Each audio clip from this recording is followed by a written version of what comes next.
कोल्हापूरमधल्या पंचगंगा नदीमध्ये प्रदूषणामुळे घरगुती गणपती विसर्जनावरती बंदी घातली होती।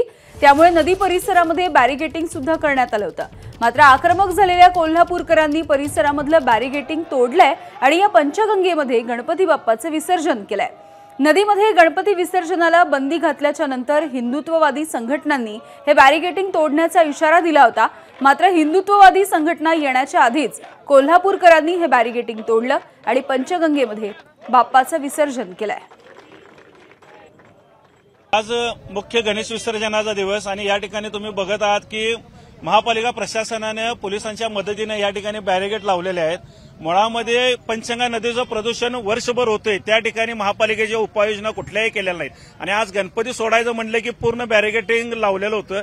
पण गणेश भक्त आणि हिंदुत्ववादी कार्यकर्ते आणि भागातील नागरिक असतील या सगळ्यांनी बॅरिगेड या ठिकाणी उधळून लावून आम्ही पंचगंगा नदीमध्ये गणपतीचं विसर्जन केलेलं आहे। यामध्ये आम्हाला एवढंच सांगायचं आहे की इथनं राधानगरीपर्यंत गणपती पाण्यात सोडले जातात, कुरुंदवाडपर्यंत गणपती पाण्यात सोडले जातात।